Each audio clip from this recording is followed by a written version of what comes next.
In this episode of Suitcase Diaries, we are joined by Ken, who's back from a recent cruise to Hawaii on board Holland America's Koningsdam. Yeah, so join us today when we learn what it's like to be on a cruise ship that just came out of Drydock. And we'll talk to Ken about what it's like to be on Holland America's ship for over 2 weeks.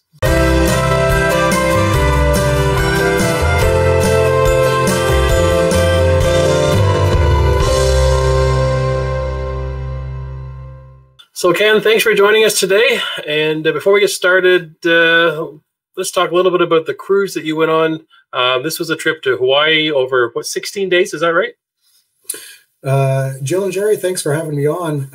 Yeah, it was a cruise to Hawaii from Vancouver, returning to Vancouver, and 18 days. The name of the cruise was 18 Days Circle Hawaii on the Koningsdam, departing Vancouver April 13th. Nice. And so this wasn't your first cruise. Maybe give us a little bit of background, previous cruises you've taken, and maybe the cruise lines as well. Yeah, so we this is our 12th or 13th cruise that we've done. I've got to sit down and make a list. We're getting to the point now where the cruises are kind of blending together, and we're not quite sure. But we think it's our 12th or 13th cruise that we've done. And we started with Carnival. First couple of cruises were with Carnival when we had younger kids, and then since Carnival, we've done Royal Caribbean and of course Holland America. So those are the three that we've done so far. Sounds like he started his journey in cruising like we did. Yeah, a lot like us, starting with children and then phase the children out. And yeah. and I believe, so was this your first cruise without children then? That's right. This was our first cruise without kids. Our son is 23 and our daughter is 18, and they have both indicated in the last number of years that they're done cruising with mom and dad, let's say. So I think probably we all went through that at one point or another. So which is fine. So yes, this was our first cruise, just the two of us. And we kind of joked that this was a cruise or a holiday of firsts for us, because not only was it a first with no kids, but it was first time going to Hawaii. So there were a few firsts in there for us. One of the excursions, it was the first time that we had done something like that, which we'll probably get into a little bit later. So it was kind of a cruise of firsts for us as well. So nice. So can you tell us what made you choose the Koningsdam and the Itinerary? Right. So we tend to, whenever we're doing, looking for cruises, we tend to do Itinerary first, and then cruise line and or ship. We generally what we do is take a look at sort of the offerings out there for a particular year, and then sort of make a short list of, let's say, 6 or 8 different itineraries that we would really like to do, and then kind of take a look at that short list and narrow it down to maybe 2, 3, and then take a look at those 2 or 3 and narrow it, sort of pick one that's our top. In this particular case, actually, the Hawaiian cruise sort of stood out right from the beginning. We used to live in Vancouver for about 8 years, and we should have done Hawaii when we lived there, because it's just a quick flight across the water, and we were there. But unfortunately, we were poor, starving students at the time, so it didn't work. Hawaii's been on our bucket list for many, many years. It was actually going to be our honeymoon vacation, but that didn't pan out at the time. So this was this particular cruise, when it came up on our radar, it coincided with our 30th anniversary. So we thought, there's a sign if you believe in that, and this was the cruise for us. We wanted to go there, celebrate our 30th anniversary. So that was sort of the what settled it for us. And it being on the Koningsdam just happened to be just the ship that was the right time, going to the right place at the right time, sort of thing. Yeah, sounds like a lovely way to spend a 30th anniversary. For sure, yeah. It was. It turns out that this the Koningsdam was just. Maybe I'm saying it wrong, by the way. I hear that Ken's saying Koningsdam. We say Koningsdam. Oh, so are we saying it wrong? We have a history of saying things incorrectly. We're really good at mispronouncing things. Tomato, maybe. I don't.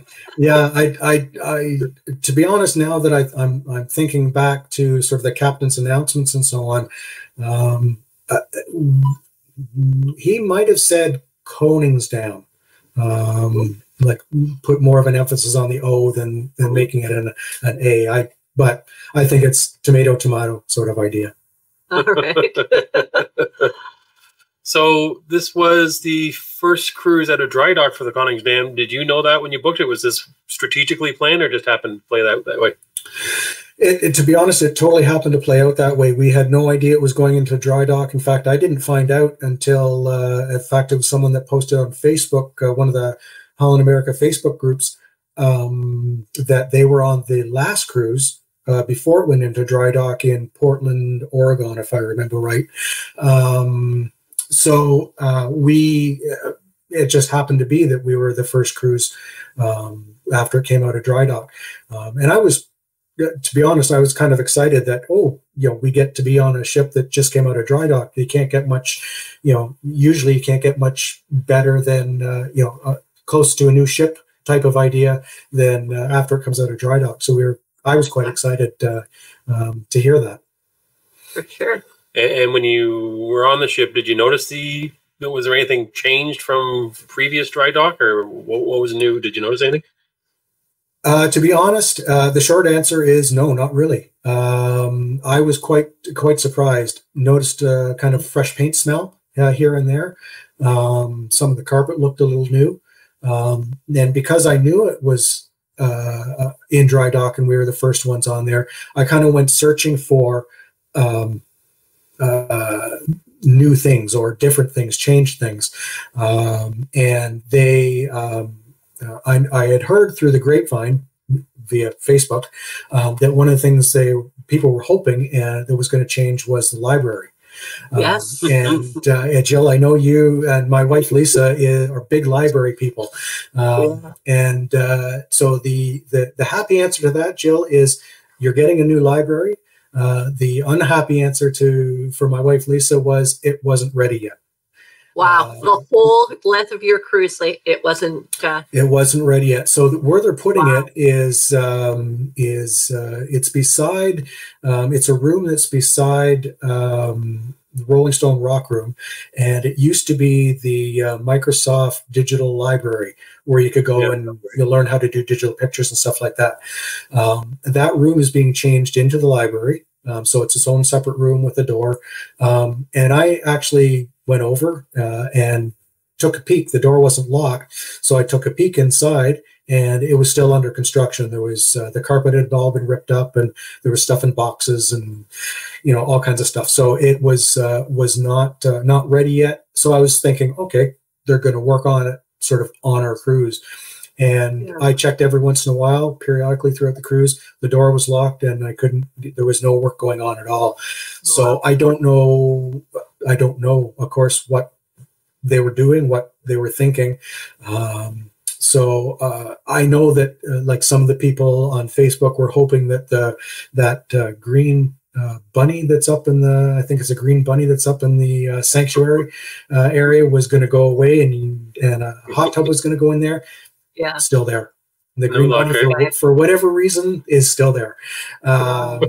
Sorry to burst some people's bubbles, but no hot tub yet. Anyway, so I talked to a number of the crew about the dry dock, and from what they were telling me, it sounded like there was, I'm going to say, rollover from COVID.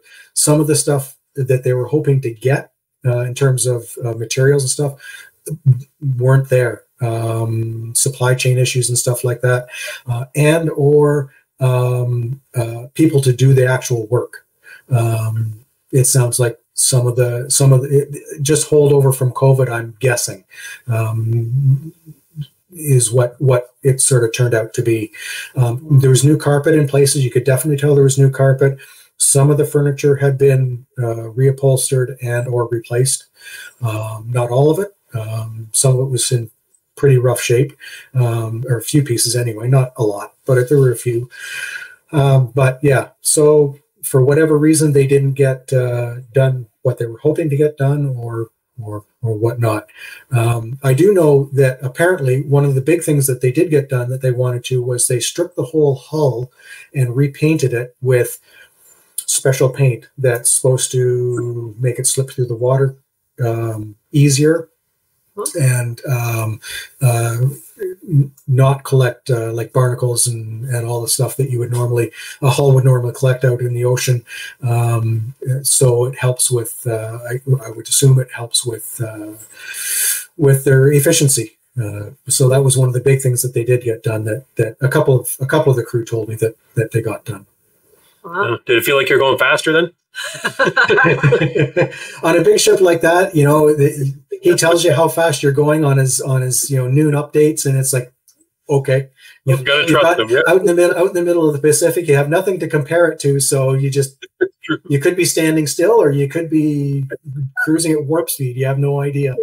All right, let's go back a little bit though, and we're going to ask you. The next question is about embarkation and going out of Vancouver and how that went. So, how shall I phrase it? I've heard a number of people say, and I know you guys are cruising out of Vancouver in the not too distant future, going up to Alaska. Is that right? Correct. Yeah. So, what I'll say is, pack your patience, pack some water, and maybe some snacks. The embarkation process was not a happy process. It took us about an hour and a half to an hour and 45 minutes. We talked to people once we were on the ship over the course of the cruise, and they were up to 2 to 3 hours getting through. Yeah. So to maybe explain a little bit from my point of view, what I saw, the bottleneck was U.S. Customs, because you're embarking in Canada, but your first port of call is the U.S., so you have to go through U.S. Customs. And that seemed to be the big bottleneck. And more specifically, the bag check. So checking your backpack, your carry-on, that sort of thing, was the real bottleneck. They just didn't seem to have enough U.S. Customs agent on doing that job. Once you got through that, Vancouver's gone to digital everything. So they had, I don't know, maybe a dozen, maybe 2 dozen kiosks. So you just go up to the kiosk with your passport. They scan your face, match it to your passport, and away you go. We never talked to a customs agent at that point. It was only getting our bags scanned going through that seemed to be the bottleneck. Once we got past that, once we got past passport check, it was a relatively quick actual embarkation. Once Holland America took over and took a look at your, in our case, electronic documents, it was just sort of a look at our phones, said, yep, you are who you say you are. Your passport agrees with your electronic HAL documents. Away you go. And so we were then on the ship pretty darn quick, but it certainly was not a quick process. So it sounds like when we end up in Vancouver, I have to pack some extra books for Mrs. Canuck to have patience, and maybe if I can find a bartender serve her Glacier Blue, she'll be much more patient. Oh yeah, that might be an idea. They maybe take some bartenders off the ship to keep me happy. Yes, that would if you could convince them to do that, that would, I think, make the whole process go just that much smoother. And the other thing is, and I don't know whether this would help at all, but the way HAL does it is they give you an embarkation time now. And talking to people around us in line when we were waiting for, our hour and a half lineup, it seemed that the timing, people's embarkation time were about 10 minutes apart. So I don't know whether if Holland extended that time to spread people out more, whether that would have helped at all or not. I can't really say, but I know that it wasn't a particularly quick embarkation for sure. And with it coming out of Drydock, were you able to board the ship earlier than normal? Yeah, actually, that was something that we were quite happy about because it was coming right out of Drydock. It sailed into Vancouver from Portland, Oregon, Drydock that morning. So we were able to, because they weren't disembarking any passengers, they were able to start the embarkation process earlier than usual. So we were, like I say, we were in line doing the whole process for an hour and a half, an hour and 45 minutes, but we were on ship. We set foot on ship well before noon, which was, I think, maybe the earliest we've ever been on a ship previously. And our room was ready. We went right to the room. It was ready because there was nobody, of course, that they had to clean up from. Oh, true enough. Or if they did, in fact, our room, we found out from our room attendant that one of the workers was staying in our room over Drydock, but of course they were, all cleaned up and stuff. If not the night they traveled across, then a day or two before that. So, and a funny thing was, we opened one of the drawers to start putting our stuff away, and there was a bag of laundry. Actually, 2 bags of laundry is sitting in the drawer that the gentleman forgot in his, I guess, haste to pack up and leave the ship after Drydock. So wow. we in the room stewards had a bit of a chuckle about that. For sure. So since we're at your cabin then, so tell us a little bit about the type of cabin that you had, location, what did you think of it? So the cabin we had was stateroom 5004. And this is actually if I remember right, the third time we've had this particular room, this particular number of stateroom. It's right near the front of the ship. There's one stateroom in front of ours, which is a handicap accessible room, and then there's ours. So it's right at the end of the hallway on deck 5, and we are pretty particular in terms of picking our cabins. We like quiet cabins, so staterooms above, below, on either side, and across the hall. So we discovered this particular one, 5004, on a previous cruise. Really liked it, and we just happened to have booked this cabin 2 other times. So we've been in this same number 3 times now in total. You may have to repeat that for the people in the back, that you can book cabins multiple times. Somebody thinks you can't do that. He tries to do that frequently. Yes. It's nice. I mean, if it, as the saying goes, if it ain't broke, don't fix it. So we discovered that we like it. Some people would find being at the front of the ship, same idea as being at the back of the ship. There's maybe a bit more motion. We've never really had a problem with that in normal seas. So we've sort of gravitated towards the front of the ship, quiet hallway, which is great. And like we stated before, this is the first cruise we've done without kids. So this is even though the cabin layout and the size of the cabin hasn't changed since before, it seemed like we had quite a bit more space because the bed wasn't pulled out into a sofa, or the sofa wasn't pulled out into a bed. There was no bed down from the ceiling. So yeah, it was and there was only the 2 of us, not 4 of us in the cabin. So it was a bit more space. Makes a big difference, doesn't it? It does indeed. It does indeed. And it's a balcony cabin. So we've had inside, we've had ocean view in the past with different cruises. I'm a real big balcony type person. I really like to sit out on the balcony and have that connection to the ocean and to the sea air and all that kind of stuff. Lisa's a little less so.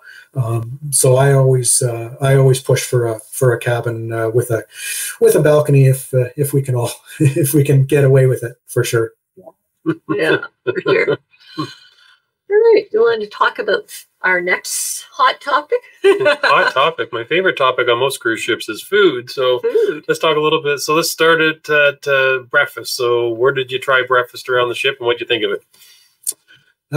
So we gravitated for most breakfasts to the main dining room. We like going to the main dining room for breakfast. We like, you know, the service and all of that sort of stuff.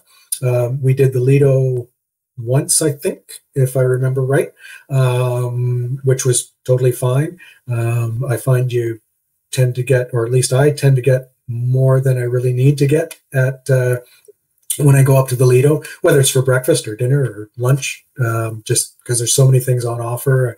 I want to try everything. So with the breakfasts in the main dining room, it's, you know, a set amount. Of course, you can order more if you want, but it's a little easier for myself with maybe less willpower than some people to not order too much. But really good food. One thing I will say about it, and this goes, I'll maybe jump ahead with this comment to dinner as well, is the menu is slimmed down a bit. So when we did our first Holland America cruise 9 years ago, which was up to Alaska, if I remember right, the menu there was more variety in the daily menus, and it changed more often.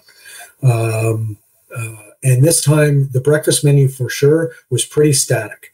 It was the same main stuff with one or two daily specials, or port to table, I think they call it, that changed from day to day, but otherwise it was pretty static. So it was fine for us. We had no problem with it. We didn't mind it at all. But yeah, it was slim. It seemed to be a slimmed down menu from days gone by, sort of thing. I love a main dining room breakfast. It's one of my favorite things on vacation. Yeah, we tend to have gravitated to that, especially for this particular cruise. So, like I say, we did most of our breakfast in the main dining room. We ordered in room service for a few, 3, 4 maybe breakfasts, and again, it's a pretty slimmed down menu. I don't know whether you can order off menu or not. In other words, write in on the menu that you want something that's not there, and I think they'll deliver it. But we just stuck with what was there, which again was fine for us. We're not particularly picky eaters. So what was there was totally fine for us. But and it I'll say, whatever time we put down, it was there on time. Like, it wasn't late, because they always give you like a 15-minute before, 15-minute after sort of window. And if we put down, 7:30, it was there, a couple of minutes before, a couple of minutes after, sort of idea. So it was pretty much right on time. Nice. And so let's answer one of the big questions that I always have, and the debate continues. We're getting to lunch now. We're getting to the big question about burgers. Dive-in burgers is the best burger scene. What do you think? In fact, I was saying to Lisa this morning when we were out for a walk, I was saying I should have had more dive-in burgers when we were on the cruise, because I'm really craving a dive-in burger today. It was. I have not tried as many different cruise line burgers as you guys have, but from the ones I have tried, it is hands down my favorite, bar none. I really like the dive-in. So we tend to, when we're at home, we tend to sort of only do 2 meals a day, usually a brunch and then dinner. So usually we would do on the cruise. We would usually do breakfast, kind of skip lunch, maybe do a snack early afternoon. It might be a dive-in burger, it might be some pizza or a salad, or maybe try a couple of things from Lido. But we didn't do a typical or specific lunch sort of idea. Yeah, hands down. I think, Jill, I'm with you. Dive-in burger is the best burger. If not the best burger around, then at least the best burger at sea. I agree. And the Cannonball is my favorite. Yeah. That's the one I go for. Definitely the best burger place on a Holland America ship. Oh, no. Come on. Okay, Jerry. We can debate that later, but it's definitely the best burger I've ever had on a cruise ship, for sure. Yeah. And so dinner time, how did that play out for you? Especially 2 weeks on the same ship. I'm curious about the variety on the menu and what you did. Yeah, so dinner time was again we gravitated to dinner in the main dining room. I think we did one dinner in the buffet just to do it, something a little different. But we did pretty much all of our other dinners in the main dining room. We had the same servers. And one of the things that I really like about Holland America in particular, but having a set dining time is you get to know your wait staff. And our wait staff, the two guys that we had this time around were, I think, and I think Lisa agrees with me, were probably the best wait staff we've ever had on any cruise at any time. They were absolutely phenomenal. I can't sing their praises enough. Friendly, wanting to know what you were up to that day, giving you suggestions for dinner or for a wine pairing, something like that. They were absolutely phenomenal, which to me just really sort of sets that bar that much higher to other cruise lines. And Jill, I know you really like tablecloths in your dining room, and of course they have, it's nice dining. It's very, very nice. And the Koningsdam, the main dining room as a whole, it's just very architecturally really nice, really a beautiful dining room. I think you've guys been on the Rotterdam, is that right? We've been on the Rotterdam and the new Stundam. Yeah, it's kind of like the inside of a whale or something is the way it feels. That's right. And so it's essentially a carbon copy of the Rotterdam. And apparently the inspiration was the inside of a boat. So the ribs and so on of a boat was the inspiration for its decor and its architecture.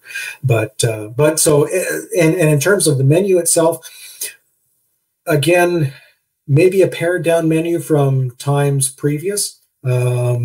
So a lot of the same stuff repeated itself. Like it was static on the menu every night. You went there, you knew there was going to be, I don't know, chicken of some sort and Caesar salad and that sort of thing. But they did have for appetizer and main and maybe even dessert, if I remember right. I could be wrong about that, like the port to table. So we tended to gravitate to the port to table because that always changed every day. And if that didn't particularly excite us, then we always knew that there was, those other static ones that were there that we could give a try to. So, and the food quality, amazing, just top notch. Couldn't have asked for anything. It came out hot. It came out quickly. We've been on some cruises where you order your, say, appetizer, and it's, half an hour, or more before it finally shows up. And the same with the main. If we really needed to, we could have probably been in and out of the main dining room within half an hour if we had something we needed to do or wanted to do. So it was efficient. But then again, if you wanted to linger over, couple glasses of wine and take it easy, no problem doing that as well. So yeah, it was a very, very good experience. We think maybe on this particular cruise, the best dining experience we've had with other Holland cruises as well as other cruise lines. So it was really, really well done. Top notch for them. Yes. Yeah. Did you have a chance to do any specialty dining? We did. We had the Have It All package on this cruise, so that comes with 2 specialty dinings. So we did the steakhouse for one, which was amazing, and then we did tamarind for the other. They don't include what's the other one called? The fish, not the fish one. Oh, Rudy's. Yeah, Rudy's Rudy's, over there. They don't include that within the. We have done that in the past. In our last cruise last year, we did Rudy's, but they don't include that within the Have It All package. So we did the two, and both were. Can't say anything, but they were amazing. I kind of gravitate towards the steakhouse a little bit more than Lisa gravitates towards Tamarind Restaurant more than I do. So, but both were absolutely fabulous. Absolutely Nice. fabulous. Yeah. Sounds like us. Yeah, it does. So you said you had the Have It All package. So let's talk about the bars next. Which was your favorite bar and your favorite cocktail? Well, I think maybe by you could probably guess which our favorite bar was by the post that I put up on your site. But the Oceans Bar was by far our favorite. It was a great experience, and Archie, the bartender, absolutely made it for us. He's one of those bartenders that you hope to run across anywhere, but just very personable, but also got to know you. So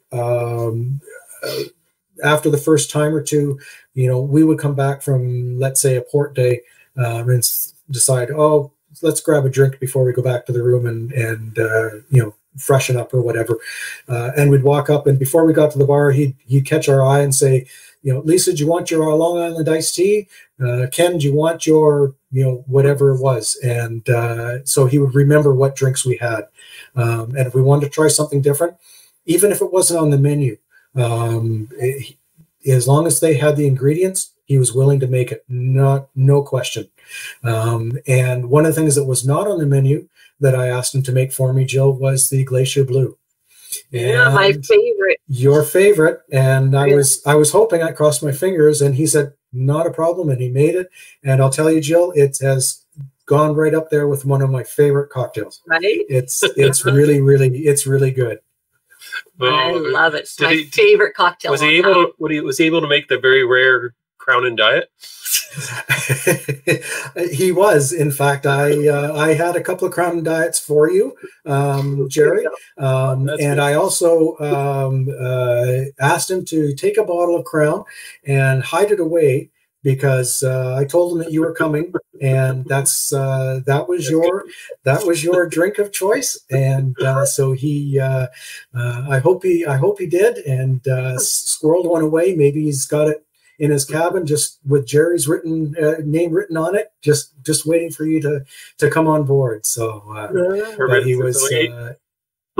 Yeah, he was, and I believe he's leaving. I know when I talked to him, his contract ends near the end of the summer, but I think you guys actually will overlap. So I think he will be there when you guys are on. So great! Yeah, you'll have to go and say hi. For sure. Yeah, we saw your pictures of him there holding the bottles up for us, so we know what he looks like. We're ready to meet him. We just haven't got there yet. That's right. I told him you were coming. I said my friends, the Cruising Canucks, are going to be on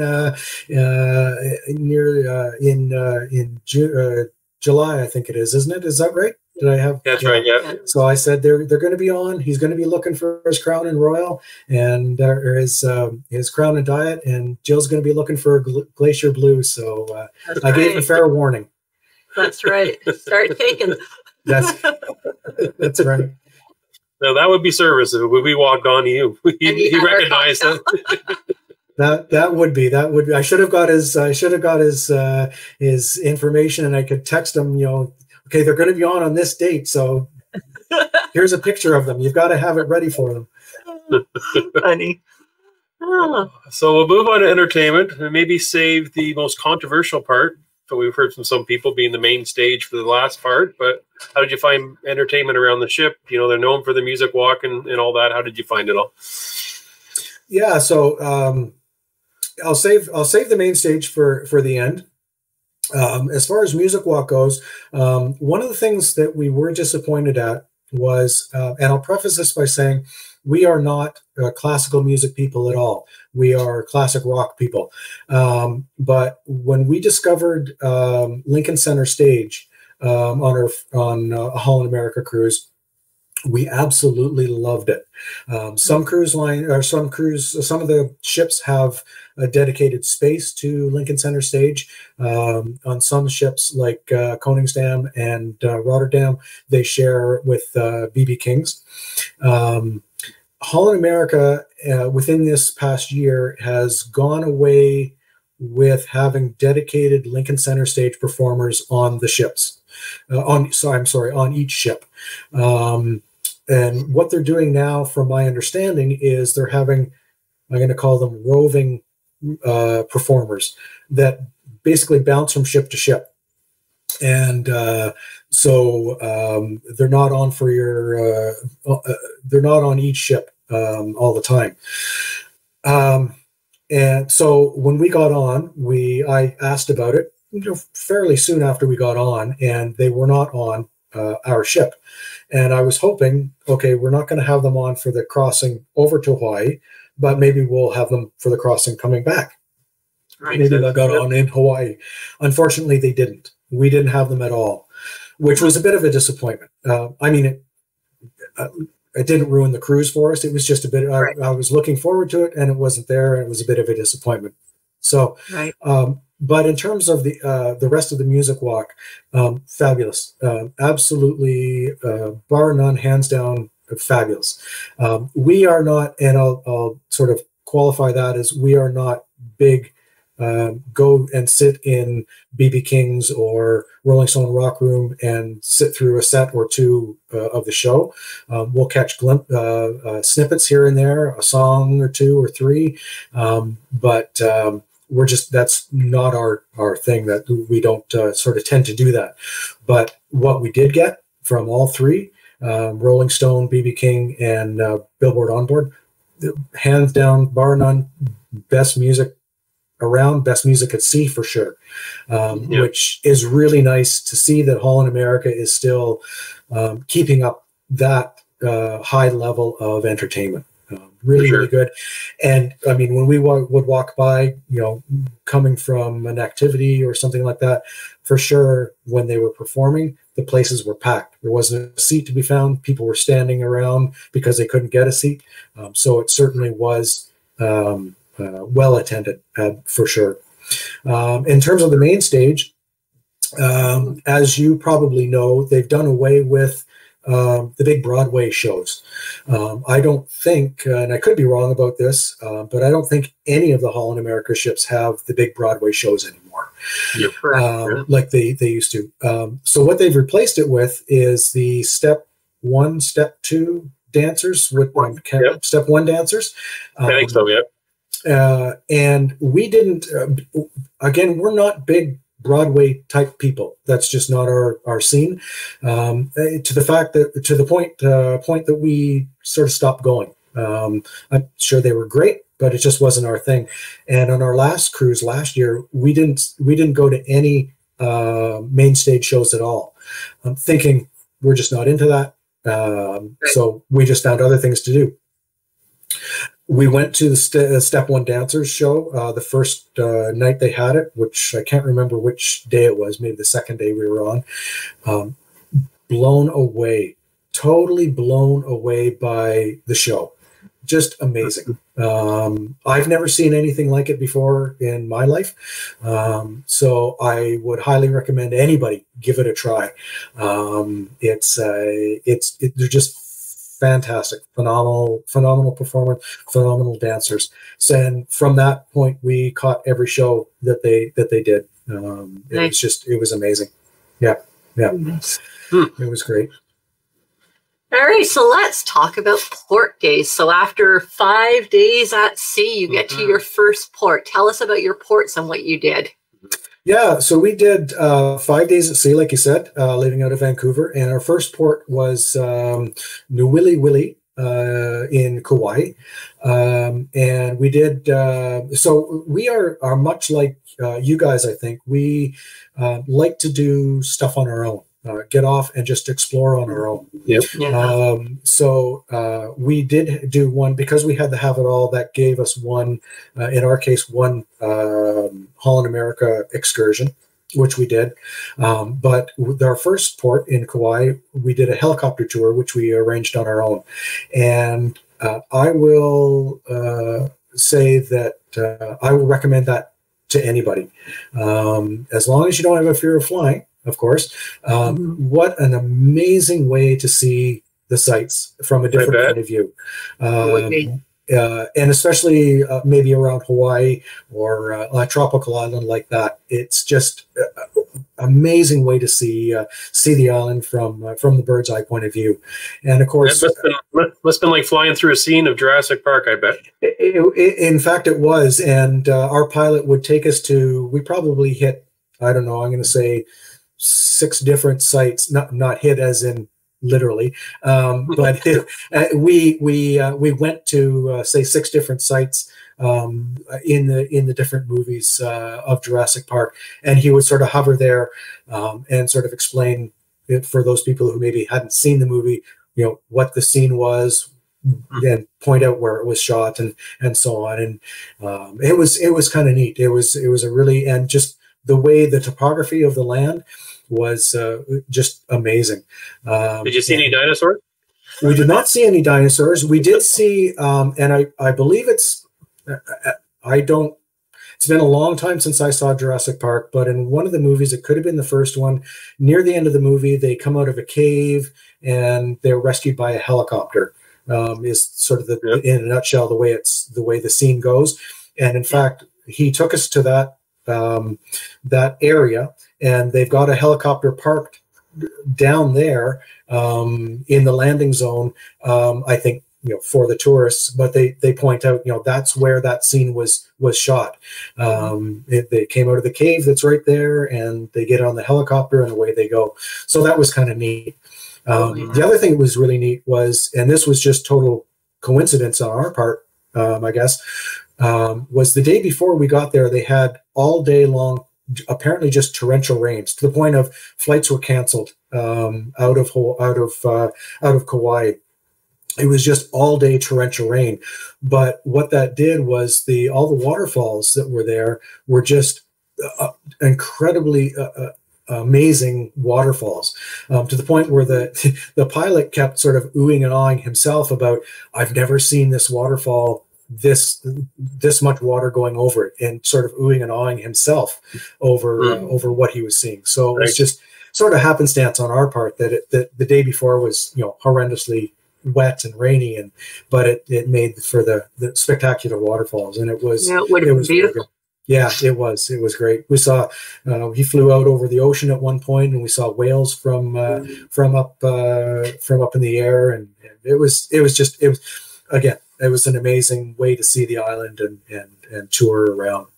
And the rest of that day, so that was the main thing we did on Kauai. The rest of the day was we just kind of wandered around ourselves, spent a little bit of beach time, but just kind of did our own thing.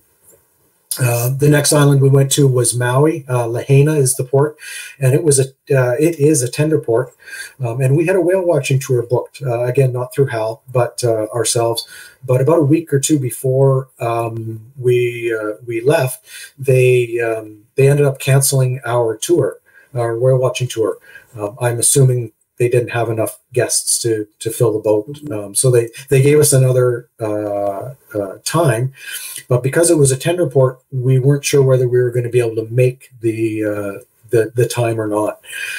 So we just decided we'll cancel that. We've done whale watching tours in the past, so we just thought we'll just cancel that and just make it a day of ourselves. And we just got off the ship, or took the tender across, and just wandered around and spent a good chunk of time just wandering around, seeing the sights, and taking in the tropical palm trees and beaches and stuff like that. Honolulu, Oahu was next, and again, it was just, we did it ourselves, wandered around, had a great time, just loved doing our own thing. Kona, which was another tender port. We only had the 2 tender ports on this cruise. So Kona and the Big Island. Again, it was do it ourselves. No, I'm sorry. I think I have to back up. We did a tour to Pearl Harbor, and it was also very good. We did it wasn't just sort of from the cruise port to Pearl Harbor. It was like around different sites. We actually, one of the funny things was we saw, or he pointed out, where they did the opening and closing scenes of Gilligan's Island. Oh, wow. Yeah, which was kind of funny because when you look at it from now, you could walk across it and not know it's just a tourist beach. It literally off of the main drag of whatever the street was. It's kind of funny. You would never know that it was the opening and closing credit scenes of Gilligan's Island. So and a bunch of places for Hawaii Five-0 fans. The original Hawaii Five-0, a bunch of places where they filmed or used it as backdrops for Hawaii Five-0 and that sort of thing. And then we did Pearl Harbor, and we were there for, I think we were there for an hour and a half or 2 hours, and got to do the whole Pearl Harbor tour. Wow. Yeah, that would be phenomenal. That would be interesting, yeah, because when I was in between watching Love Boat, I used to like watching Gilligan Island too. So that all makes sense for me. Yes, yeah. It's all the dots. Sure. That's right, for sure. And then the last port we did, which was an overnight actually, was Hilo on the Big Island. So the first day we were there, we docked, I think it was 8:30 in the morning. We did our own thing. Again, wandered around, did our own thing. But then the second day we had, of course, we had the Have It All, which gave us one HAL tour. So we did a tour through HAL called Volcanoes National Park and Taste of Hawaii. So it was a small group tour, got into a van with a few other people. The highlights were up to the top of an active volcano, and then hit a winery, and had lunch and some wine tasting at the winery.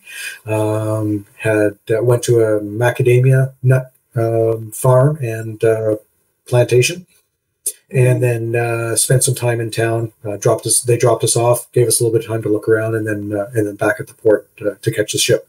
So that was a really good way of seeing the sights and getting a lot of local history, and history of the island itself, or islands themselves, and so on. So it was that was a really good, well worth it tour to do. So yeah.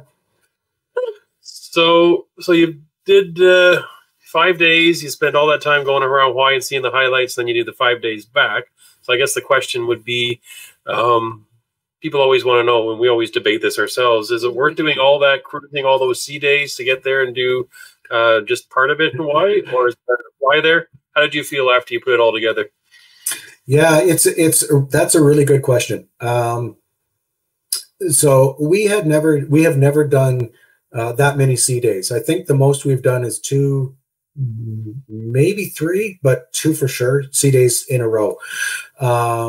So this was another, again, going back to the sort of, this is a holiday of firsts for us. This was the first time that we've done this many sea days in a row.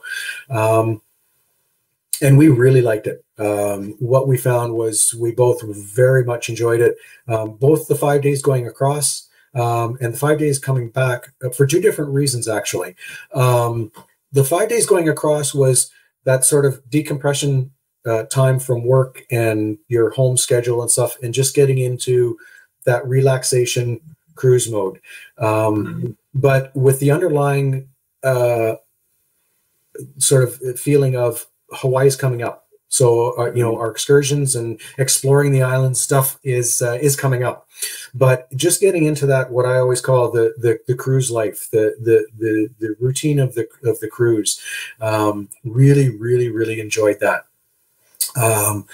Got to Hawaii, did all the Hawaii stuff, which was great. Had a fantastic time, and then coming back, it was even more so getting almost immediately as soon as we left Hilo. Getting back into that cruise life again, that routine. It was really, we found it very, very relaxing, especially that 5 days back. You just get into that routine of, you know, getting up. And in our case, we usually went to the gym for a little bit as soon as we got up before our day started. But then it was like, you know, we didn't have any ports to go to, so, you know, what were we gonna do? What were we going to go to a port talk, or one of their EXC talks? Excuse me, one of their EXC talks, or you know, what were we going to do that day? So just getting into that cruise life relaxation time, really enjoyed that. And then 5 days back, and then we hit Victoria. Had a great time in Victoria. We did. One thing that we had always intended to do when we lived in Vancouver, which we never did, was go for tea at the Empress Hotel. And the Empress is a Pan-Pacific hotel, very shishi la la, as we like to say. And high tea is something that they're very known for. And so we decided, as sort of an anniversary, one of our anniversary treats on this cruise was we were going to do high tea at the Empress, and had a great time. Loved it. Absolutely loved it. An experience to remember for forever. For sure. And then it was back on the ship, and then overnight from Victoria back to Vancouver to disembark. Nice. And so you do it all over again? You wouldn't fly there? That's a good question, Jerry. I think Lisa and I are a little bit split on that. I would do it all over again. I would do this exact itinerary at a heartbeat. No questions asked. Lisa, I think, would do it for sure. She really enjoyed herself, had a great time, but I think she would be leaning more towards flying over and then spending maybe 4 days on one island, 4 days on another island, 3 days on another island, and just exploring a little bit more now that we've done what we have done. But for me, I would do this exact itinerary. If I could do it again, no questions asked, I would do it at a heartbeat. Yeah, it was fantastic. Nice. All right, so our final question is, you know, we're going on the Koningsdam in a few months. Any tips for us? Any tips for you? That's a really good question. Let me think. I would say, so being maybe not specifically to Koningsdam, although maybe. One thing is I know Jill, well, and you, Jerry, but Jill, you're wondering about packing, what to pack, and so on. When we did it, which was, I'm without having to look back at my notes, I'm gonna say around about the same time you guys are going in terms of time of year. It was not cold at all. We took rain jackets. We did take, I believe, if I remember right, we did take like toques and gloves. They never came out of the suitcase. Oh, good. Yeah, rain jackets. Rain jackets we did take, and we did need them a few days, if I remember right.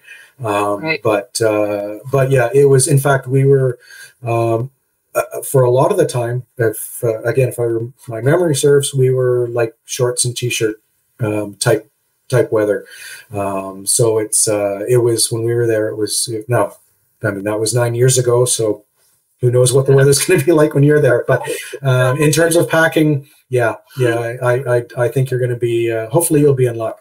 I hope, Jill, they have the library done for you. Yes, we do. Fingers crossed. Fingers crossed. A lot of weight in packing. Yes.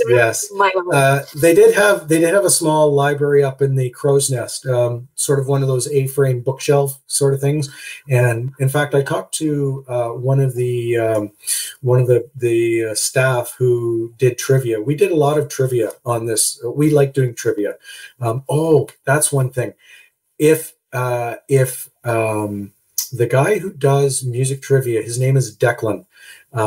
If he's still on board, I don't know when his contract ends, go to his music trivia because you will have an absolute blast. It was so much fun.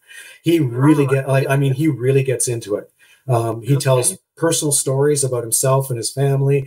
He's singing, he's dancing, he's doing air guitar, he's jumping around on the piano.